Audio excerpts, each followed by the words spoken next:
CRLA was started about almost nearly 50 years ago as part of the civil rights and farm worker movement. It was part of the war on poverty during a time when we believed that poverty could be eliminated in the United States. In these rural areas, access to the law is something that didn't exist before CRLA. For the rural poor, the system of justice was not for them. En la fresa es muy dura, muy pesada. Sale uno cansada, con dolor de cintura y todo.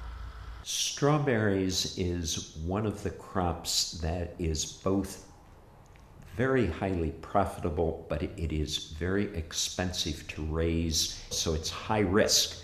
And that means that the producer, to try to reduce the risk of having a loss, looks for ways to avoid costs. Lo pagan por contrato, la caja, a unos 50, y pues la cantidad que uno haga es lo que nos pagan. Por contrato ganan un poquito más, pero hacerse rico no.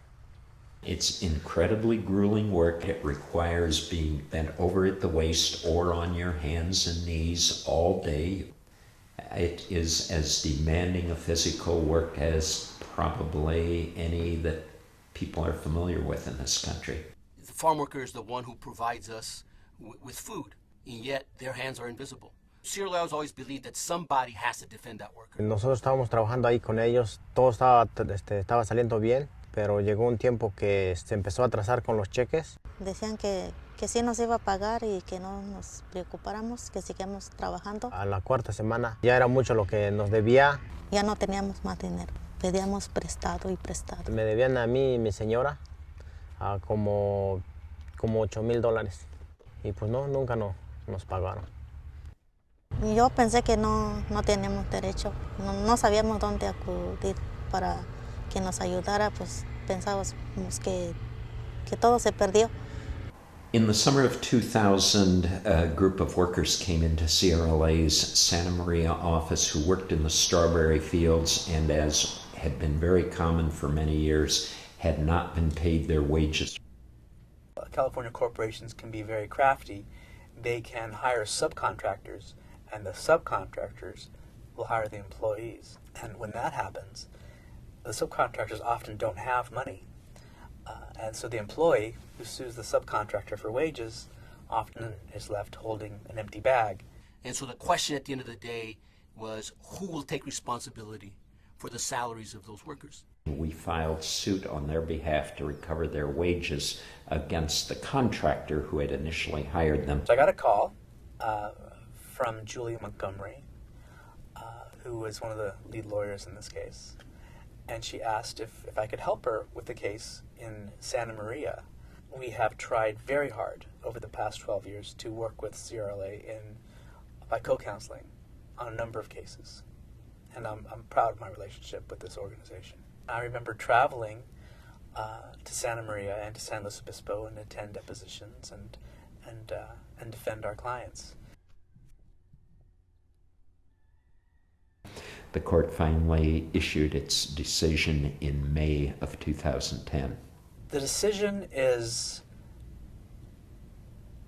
difficult. I'm not satisfied because for our clients to have stood by us for all these years, I wish they could recover something.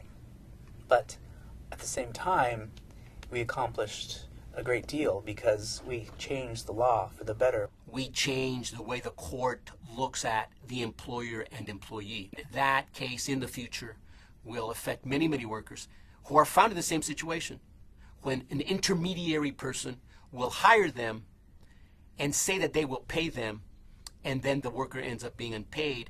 Then we will be asking the court to define who the employer is and who is responsible. It will definitely benefit farm workers who are hired by farm labor contractors, because those farm workers no longer have to sue their farm labor contractor. They can also sue the farmer who owns the field. In the long term, it will be a victory for workers in California and elsewhere. We helped with this case millions of Californians in terms of being able to come forward and demand fair payment. For many of us, it's personal. Many of us come from backgrounds where maybe our parents or grandparents We're workers just like the ones that we're representing. A todos los trabajadores que estén en este caso igual que nosotros, que no tengan miedo, que busquen ayuda, porque si hay ayuda aquí en California o aquí en Estados Unidos, que no se queden con las manos cruzadas. Le dijera que no se dejaran, pues porque sí hay ayuda, aunque no seamos de aquí, tenemos derecho. I think CRLA is a force in California and nationwide in terms of helping to establish good policy for low-income people. To be able to help individuals access the court system and to even be able to take their cases to the highest courts in the state. That's our job. CRLA is behind a great deal of impact litigation. Impact litigation is litigation that is intended to make an impact, to make a difference. And CRLA does make a difference. And for that reason, I think it's very important to support this organization because it changes lives and it helps people.